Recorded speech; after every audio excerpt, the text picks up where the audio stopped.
사람이 죽을 때 남기는 유언은 그의 삶을 돌아보고 정말 남기고 싶은 메시지를 보낸다고 합니다. 남겨진 이들에게 마지막으로 전할 말, 그래서 더욱 신중하며 삶의 가치를 드러내기도 합니다. 아일랜드 유명한 극작가 버나드 쇼를 아십니까? 그는 세익스피어 이후에 최고의 극작가로 평가받을 정도로 뛰어난 극작가였습니다. 그러나 그의 유언은 뜻밖이었습니다. 우물쭈물하다가 이렇게 끝날 줄 알았지. 성공한 극작가였지만 그도 죽음 앞에 무력감을 느꼈습니다. 그리고 그가 인생을 돌아보면서 제1, 2차 세계대전을 겪었습니다. 그래서 사회를 바꾸지 못한 자신의 무력감을 나타낸 말이었다고도 혹자는 말합니다. 죽음을 앞둔 사람의 마지막 말은 그 사람이 가장 가지고 있는 가치를 담아내고 있습니다. 이처럼 유언은 중요한 것입니다. 바울 역시 디모데에게 자신의 마지막 가르침을 전하였습니다. 마지막 편지를 남기며 그가 반드시 붙들어야 할 가장 중요한 가르침을 전했습니다. 바울은 죽음을 앞두고 디모데에게 속히 오라고 요청하였고 신앙을 끝까지 지키라고 당부하였습니다. 이 가르침은 2000년이 지난 지금에도 우리에게도 동일하게 적용이 됩니다. 바울은 디모데에게 성경을 붙들고 신앙을 지키며 고난 속에서도 끝까지 견디라고 권면하였습니다. 우리의 믿음이 흔들릴 때 우리가 붙잡아야 될 것은 다른 것도 아닌 하나님의 말씀입니다. 세상의 변화나 개인적인 감정이 아닌 변함없는 성경의 진리에 거할 때, 하나님 말씀에 거할 때 우리는 믿음을 지킬 수가 있는 것입니다. 이것이 바울이 말한 핵심 메시지, 마지막 가르침입니다. 성경을 떠나지 않고 그 말씀 거할 때 우리는 끝까지 인내할 수가 있는 것입니다. 오늘 말씀을 통해 우리가 마지막까지 붙들어야 할 것이 무엇인지 다시 한번 돌아보고 신앙의 길을 새롭게 결단하시길 바라겠습니다. 디모데후서 3장 10절을 함께 읽도록 하겠습니다. 나의 교훈과 긍실과 의향과 믿음과 오래 참음과 사랑과 인내와 아멘. 바울은 이러한 모든 것을 따르라고 했습니다. 디모데에게 이러한 나의 모습을 따르라고, 신앙의 본을 따르라고 말하였습니다. 바울은 그냥 말로, 그냥 이론으로 가르치지 않았습니다. 자신의 삶으로 보여주면서 너도 이렇게 하여라고 말하였습니다. 디모데는 바울과 가장 가까이 있으면서 그가 바울이 말로만 가르치지 않았고 성경 말씀을 실제로 살아가는 모습을 옆에서 목격하였습니다. 바울은 신앙을 지키기 위해서 치열하게 살았고, 그리고 마지막에 디모데에게 너도 이렇게 살아라, 신앙의 본을 보이라고 말씀을 해주고 있습니다. 예수님께서도 3년 동안 공생애를 보내시면서 제자들과 함께 먹고 마시며 생활을 하였습니다. 그대가 함께 하시면서 말뿐만 아니라 삶으로 보여주고 신앙을 가르쳐 주었던 것입니다. 예수님께서는 그 모든 모습을 보이시고 마지막에는 십자가를 지시고 끝까지 순종하셔서 믿음의 완전한 본을 보여주셨습니다. 이처럼 신앙은 이론이 아닙니다. 실천입니다. 우리가 삶으로 직접적으로 보여줘야 하는 것입니다. 그럴 때 가장 큰 영향력을 미치게 될 것입니다. 저는 말씀을 전하는 자로서 나는 정말로 말씀대로 살아가고 있는가 매번 돌아보게 됩니다. 정말 신앙 속에서 내가 이렇게 치열하게 믿음을 지키고 있는가라고 생각을 합니다. 때로는 저는 연약한 존재입니다 말을 하면서 그게 위안을 삼고 그냥 그 위안 속에 숨어버린가 생각을 합니다. 신앙적 책임을 회피하는 핑계가 되는 것 같아서 자책이 되기도 합니다. 우리는 연약하지만 그 연약함을 인정하고 하나님께 더욱더 나가야 됩니다. 기도로 하나님께 저를 도와주옵소서, 말씀으로 변화되기 위해 노력을 해야 됩니다. 우리의 신앙이 본이 되기 위해서는 치열한 노력과 정말 치열한 기도와 정말 고민이 필요하다는 것입니다. 여러분들의 모습을 한번 돌이켜 봅시다. 나의 모습을 한번 돌이켜 봅시다. 바울처럼 신앙의 본을 보이고 있는가? 하지만 본을 보이는 것은 쉽지가 않습니다. 나의 자아가 크고 자존심의 용서를 막으며 남의 이야기보다는 나의 욕심을 내세우기도 합니다. 때로는 남을 돕기보다는 내 것만 챙기는 모습에 정말로 창피해질 때가 있습니다. 그러나 우리는 그럼에도 불구하고 하나님 앞에 떳떳하게 살기 위해서 치열하게 고민하고 기도하며 나아가야 됩니다. 스스로 계속해서 물어봐야 됩니다. 너는 신앙의 본인이 정말로 하나님 앞에 떳떳하니? 바울은 디모데에게 사랑하는 디모데야 신앙의 본을 보여라 라고 말합니다. 이 가르침은 정말로 살아내면서 보여주었습니다. 여러분들도 나도 참 우리가 신앙의 모습으로 정말 신앙의 본을 보여주는 대강교회 영가족이 되었으면 좋겠습니다. 우리의 모습을 통해서 다른 사람들이 그리고 믿지 않는 사람들이 예수님을 알아야 되지 않겠습니까? 사랑이 전달이 되기 위해서 우리가 신앙의 본을 지키기 위해서 최선을 다했으면 좋겠습니다. 이러한 신앙의 본을 지키려면 내적인 갈등뿐만 아니라 외적인 고난도 수반하게 됩니다. 바울은 신앙을 지켜라, 신앙의 본을 보이라고 하면서 이렇게 지켜가는 사람에게는 고난이 따른다고 합니다. 단순히 신앙을 가졌다는 이유로 박해를 받을 수 있으며 세상은 참된 신앙을 가진 사람을 핍박하고 미워한다고 합니다. 그 이유는 심플합니다. 세상의 가치관과 우리가 다르기 때문입니다. 세상은 자기 중심적이며 물질적이며 편한 길을 추구합니다. 반면 그리스도인들은 하나님의 중심으로 살아가고 하나님 나라의 가치를 따르며 좁은 길을 걷습니다. 이 차이로 인해서 우리는 이해받지 못합니다. 조롱받거나 불이익을 당할 수가 있습니다. 세상은 우리가 목숨 걸고 지키려는 것에 이해하지 못합니다. 요한복음 15장 18절에 이렇게 적혀져 있습니다. 세상이 너희를 미워하면 너희보다 먼저 나를 미워한 줄을 알라. 아멘. 예수님께서도 세상이 우리를 미워하는 것이 당연한 것이다 라고 말해주고 있습니다. 그들은 우리와 다르며 또한 그들의 죄악이 드러나기 때문에 미워한다고 하였습니다. 예수님께서는 유대 종교자들에게 핍박을 받았습니다. 그들은 자신의 의를 드러내면서 살아가는 자였는데 예수님께서 그들의 죄악을 밝혀내셨습니다. 그 죄악이 밝혀내자 그들은 예수님을 인정하고 정말 순종함으로 나아가는 것이 아니라 교만함과 예수님을 미워하고 핍박하기 시작하였습니다. 자신과 다르고 자신의 죄악을 들춰냈기 때문에 예수님을 죽이고자 한 것입니다. 하나님을 알았던 자들도 이렇게 핍박을 하는데 세상 가운데 있는 사람들은 오죽하겠습니까? 세상을 얼마나 우리가 미웃고 더욱더 핍박을 하겠습니까? 이 모든 악한 세력에 배우는 사단의 영적인 공격이 있습니다. 사단은 우리를 넘어뜨리고 하나님을 멀리하게 됩니다. 욕심과 죄악의 유혹을 통해서 하나님을 떠나게 하는 궁극적인 목표를 가지고 있는 것입니다. 그래서 우리는 이러한 치열한 공격 속에서도 하나님의 말씀에 거할 수 있도록 끊임없이 노력을 해야 된다는 것입니다. 신앙을 지키는 길은 내적 갈등과 외적인 고난이 수반되지만 우리는 바울처럼 신앙의 본을 지켜야 됩니다. 신앙을 지키는 삶을 살아가야 됩니다. 왜냐하면 하나님께서 믿음의 길을 걷는 자들에게는 크나큰 상급을 약속하셨기 때문이다. 고난이 있어도 결국 하나님은 우리를 지키실 것입니다. 영광스러운 면류관이 예비되었음을 다시 되뇌면서 나아가길 바라겠습니다. 여러분들은 신앙의 본을 지키며 살아가십니까? 여러분들은 누군가의 신앙의 본인지 돌이켜보길 바라겠습니다.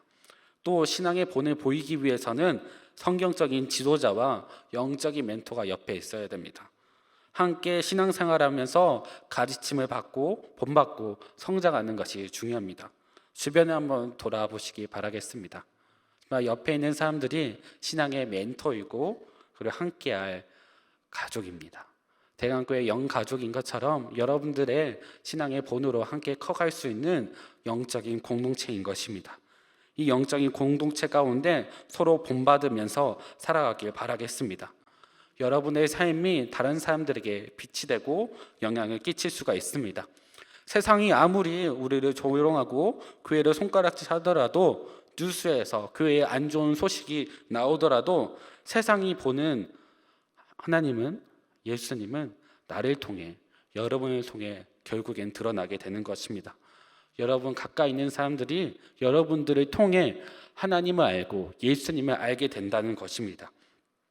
그래서 여러분들은 끝까지 신앙의 본을 보면서 살아가야 됩니다. 여러분의 삶 가운데 예수님의 본, 하나님의 본을 따라가시길 바라겠습니다.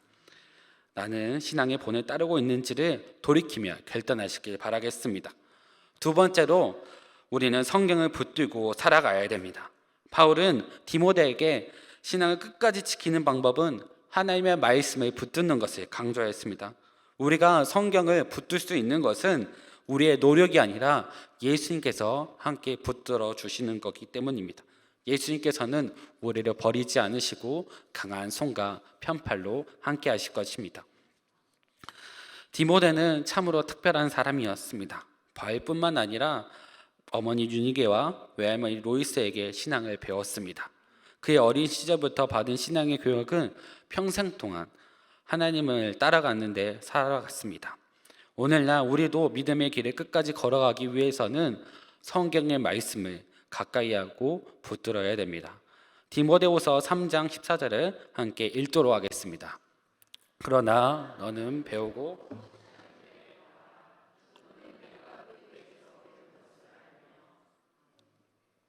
아멘. 바울은 디모데에게 이미 배운 말씀을 떠나지 말고 확신을 가지라고 하였습니다. 여기서 중요한 단어는 거하라, 매너라는 단어입니다. 이 매너는 머물다, 지속적으로 붙들다라는 뜻을 가지고 있습니다. 이 말씀을 순간적으로 붙드는 것이 아니라 평생 동안 정말 지속적으로 붙들어야 되는 것입니다. 예수님께서도 요한복음 15장 4절에 똑같은 단어, 매너라는 단어를 사용하였습니다. 내 안에 거하라, 나도 너희 안에 거하리라. 이 말씀은 포도나무에 붙어있는 가지를 떠올리게 합니다. 가지가 나무에게 떨어지면 말라 죽는 것처럼 우리도 말씀 안에 떠나게 되면 신앙이 흔들리고 생명력을 잃게 될 것을 경고하는 것입니다. 그래서 바울은 강조합니다. 말씀을 떠나지 말라, 말씀에서 멀어지면 영적 죽음이다 라고 말하는 것입니다. 우리의 신앙이 흔들릴 때 붙들어야 되는 것은 우리의 힘과 의지가 아닙니다. 하나님의 말씀입니다. 나의 감정이 아니라 변함없는 하나님의 말씀을 붙들어야 되는 것입니다. 말씀을 떠나면 세상의 유혹과 죄가 우리를 넘어뜨릴 것입니다. 그러나 끊임없이 말씀을 붙들 때 하나님께서 우리를 다시 일으키시고 승리하게 할 것입니다. 신앙을 지키기 위해서는 예수님과 함께 연결되어야 합니다. 신앙이 지키기 어려운 상황 속에서도 우리는 하나님을 붙들고 믿음을 떠나지 않아야 됩니다. 왜 신앙을 지켜야 될까요? 세상의 가르침은 우리를 끊임없이 흔들기 때문입니다. 세상은 하나님의 말씀이 단순한 지식이다라고 폄훼합니다. 절대적 진리 대신 개인적인 생각과 가치관을 우선시하며 정말 내가 중요하다고 말하고 있습니다. 하지만 우리가 알아야 되는 것은 하나님의 말씀은 절대적인 진리라는 것을 알아야 됩니다. 하나님의 말씀은 변하지 않는 절대 진리입니다. 이사야 40장 8절에 풀은 마르고 꽃은 시드나 우리 하나님의 말씀은 영원히 서리라 라고 말씀하고 있습니다. 오늘날 미디어와 세상은 정말 세상의 철학은 끊임없이 우리의 믿음을 흔들고 정말 신앙의 뿌리를 뽑으려고 합니다. 세상은 예수님 안에 거하는 것보다 세상의 가치관에 따르는 것이 쉽고 편하다고 유혹합니다. 잠시 믿음을 내려놔도 괜찮아 라고 속삭이면서 신앙에서 멀어지도록 합니다. 그러나 그 가운데서 우리는 하나님의 말씀을 붙들어야 됩니다. 신앙을 끝까지 지키며 흔들림 속에, 세상의 흔들림 속에서 말씀 위에 굳게 서야 되는 것입니다. 여러분, 포도나무가 건강하게 자라려면 물이 얼마 정도 필요한지 아십니까? 제가 포도나무가 일주일 동안 물이 얼마나 필요한지 한번 조사를 해봤는데요. 일주일 동안 2에서 5cm 강수량이 필요하다고 합니다. 즉 밭 한 마지기 200평당 물이 어느 정도 필요할까요? 바로 13톤에서 33톤의 물이 필요하다고 합니다. 일주일 동안 이 정도의 양이 정말 필요하다고 합니다. 이렇게 물이 이 정도의 물을 받으려면 포도나무는 계속해서 물을 공급을 받아야 됩니다. 만약 물이 부족하게 된다면 포도나무가 제대로 성장할 수 없게 되고 열매를 맺을 수가 없습니다. 포도나무가 이렇게 물이 계속 필요한 것처럼 우리의 신앙도 믿음도 지키기 위해서는 우리가 말씀을 한순간만 필요할까요? 아닙니다. 끊임없이 우리는 공급을 받아야 됩니다. 정말 13톤과 33톤에 걸맞는 물이, 정말 성령의 은혜가 우리에게 필요하다는 것입니다.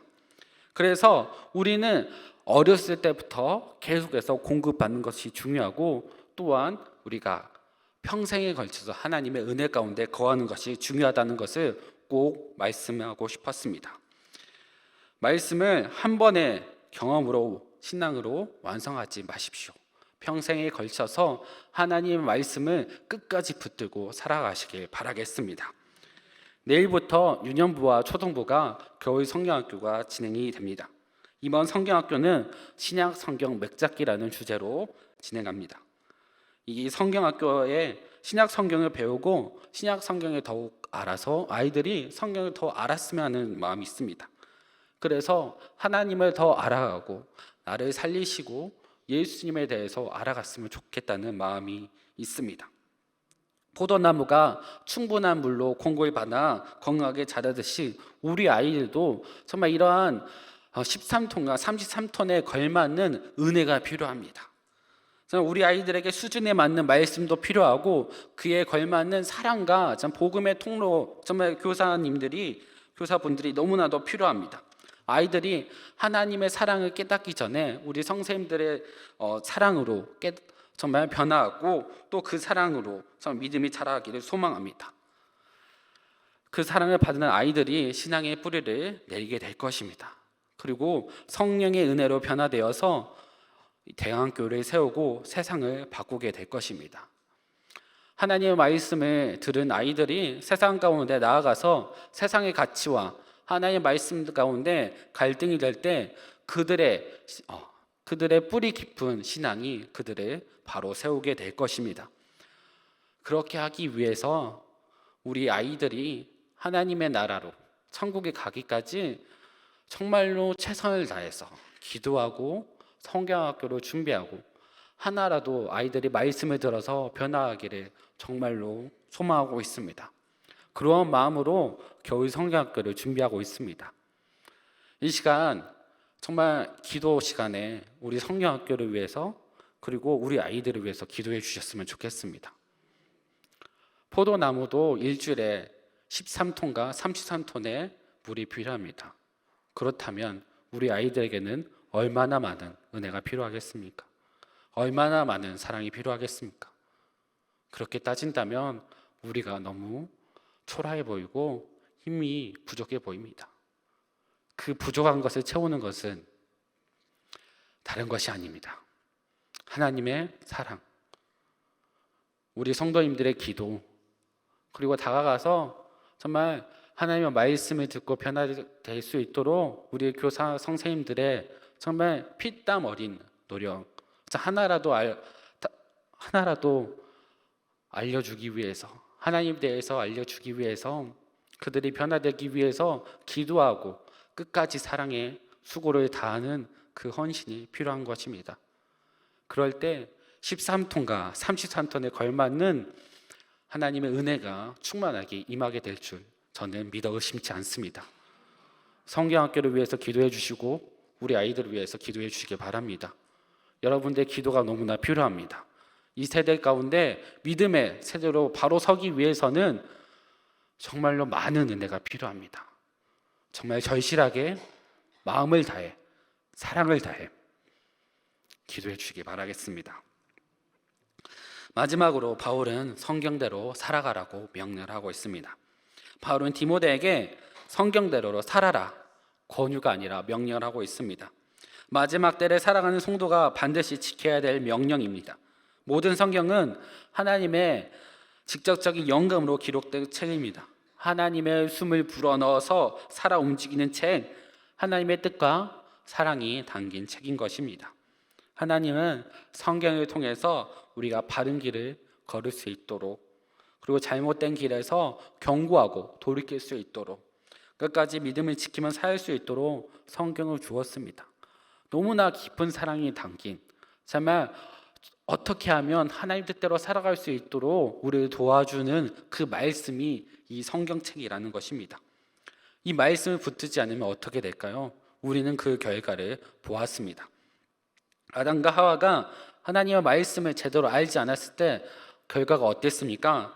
그들은 선악과를 먹었고 죄가 세상에 들어왔습니다. 하나님께서 분명히 말했습니다. 먹으면 반드시 죽으리라. 하지만 하와는 어떻게 말했습니까? 죽을까 하노라. 정말로 너무나 많은 차이입니다. 하나님의 말씀을 잃어버리니까 이렇게 죽을까 하노라 물음이 되는 것입니다. 말씀을 잃어버린 결과는 죄와 저주로 이어졌습니다. 그래서 우리가 지금껏 고통을 당하고 있는 것입니다. 죄가 들어왔고 인간 하나님과 멀어졌으며 대가는 죽음이었습니다. 그러나 하나님께서는 이러한 연약한 우리를 위해서 예수님을 보내시고 다시 완전케 하는 하나님의 말씀을 보내셨습니다. 하나님의 자녀로 회복할 수 있는 능력을 주신 것입니다. 새로운 기회를 주심에 우리는 감사를 해야 됩니다.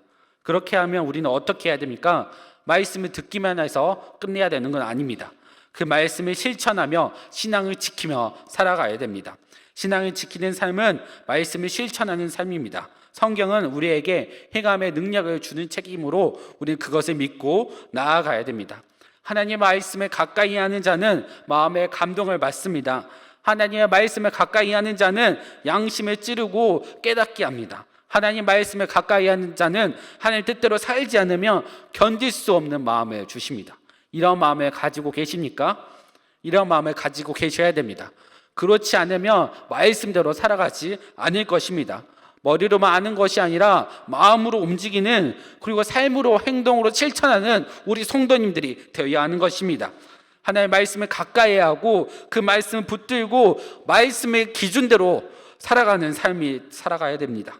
세상을 분별하는 지혜로 세상을 분별하면서 살아가야 되는 것입니다. 여기에 모인 모든 성도님들은 말씀을 행하는 자가 되시길 바라겠습니다.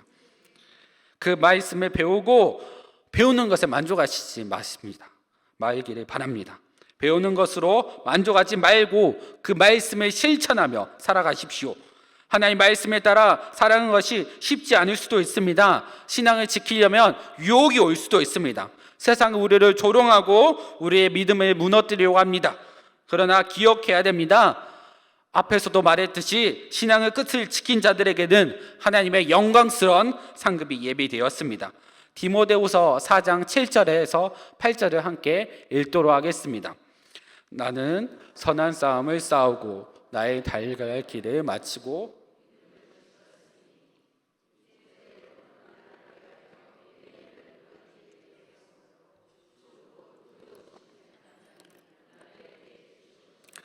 내게만 아니라 주의 나타나심을 사모하는 모든 자에게 도니라. 아멘. 끝까지, 한순간이 아니라 끝까지 살아가야 되는 것입니다. 어떠한 어려움이 와도 어떠한 유혹이 와도 말씀을 끝까지 붙들길 바라겠습니다. 설교를 마치도록 하겠습니다. 우리는 마지막 때 무엇을 지켜야 됩니까? 무엇 안에 살아가야 됩니까? 첫 번째로 우리는 성경 말씀에 따라 신앙의 본을 보이며 살아가야 됩니다. 믿음의 본을 보이면서 고난 속에서도 신앙을 끝까지 지켜야 됩니다. 바울이 디모데에게 신앙의 본을 보이며 살아라고 권면하였듯이 우리도 이제 바울이 됩시다. 디모데가 됩시다. 내가 바울이고 내가 디모데이다. 내가 믿음의 본을 보이는 사람이다. 연약한 자로 넘어질 수 있습니다. 그러나 다시 한번 일어납시다. 우리는 오뚜기처럼 다시 일어날 수가 있습니다. 하나님 말씀을 붙잡고, 하나님 제가 이렇게 연약합니다. 하지만 연약함 속에 다시 한번 일어나고 싶습니다. 그럴 때 하나님께서 함께 하실 것입니다. 하나님께서 일으켜 주실 것입니다. 그 말씀 가운데 거하시길 바라겠습니다. 그리고 신앙의 불꽃을 함께 지피는 대강 영가족이 되었으면 좋겠습니다. 옆에 사람을 보시기 바라겠습니다. 손을 잡고 정말 나의 가족입니다. 신앙의 공동체입니다 라고 말해 주시기 바랍니다. 우리는 혼자 살아갈 수 없습니다. 신앙의 본을 보이기 위해서는 서로 이끌어주고 가르쳐 주길 바랍니다. 사랑으로 가르쳐 주길 바랍니다. 사랑으로 가르쳐야 합니다. 사랑 없이는 우리는 꽹가리와 같습니다. 여러분들이 사랑으로 인내하며 사랑의 공동체로 신앙의 본을 보이시길 바라겠습니다. 두 번째로 포도나무가 물이 필요하듯이 우리에게도 충분한 은혜로 살아가는, 하나님 말씀을 붙들고 살아가는 사람들이 되었으면 좋겠습니다. 신앙이 계속해서 하나님 말씀을 공급받아서 살아가길 바랍니다. 그래서 우리의 다음 세대를 위해서 그들이 하나님의 말씀 가운데 살아갈 수 있도록 그들을 위해서 기도하고 사랑으로 섬겨주시길 바라겠습니다. 말씀 안에 거할 때 우리가 끝까지 믿음을 지킬 수가 있습니다. 그리고 끝까지 한순간이 아닌 한순간의 경험으로 완성되는 것이 아니라 끝까지 성경대로 살아가길 바라겠습니다. 우리는 신앙에 끊임없는 도전을 받습니다. 당연한 것입니다. 살아가니까 마귀는 우리를 넘어뜨리려고 합니다. 이러한 신앙의 삶을 살아가니까 마귀는 넘어뜨리고 세상 가운데 다시 세상으로 빠지길 원합니다. 그렇지만 다시 한번 오뚜기처럼 하나님의 말씀을 붙들고 살아가길 바라겠습니다. 우리의 삶을 다시 세우는 것은 우리의 감정도 아니고 우리의 지식도 아닙니다. 살아계신 하나님의 말씀으로 다시 세워질 수 있습니다. 성경 위에 쓸 때 하나님께서는 우리를 지켜주실 것입니다. 그리고 끝까지 하늘나라 갈 때까지 우리를 이끌어 가실 것입니다. 그러한 은혜 가운데 거하길 바라겠습니다. 하나님, 나를 지켜주시옵소서. 이 말씀대로 나에게 행하여 주시옵고 정말 하나님 뜻대로 살고자 제가 노력합니다. 제가 발버둥칩니다. 나를 보호하여 주옵소서. 우리 가족을 보호하여 주옵소서. 우리 가정과 일터에 역사하여 주옵소서. 정말 사단 마귀의 역사는 물리치고 하나님의 역사로 이 모든 것을 바꿔 주옵소서라고 성경 말씀을 붙들고 기도할 때 여러분에게도 역사가 일어날 것입니다. 하나님께서 함께 하실 것입니다. 그 말씀 붙들고 오늘도 내일도 앞으로도 끝까지 살아가시길 바라겠습니다.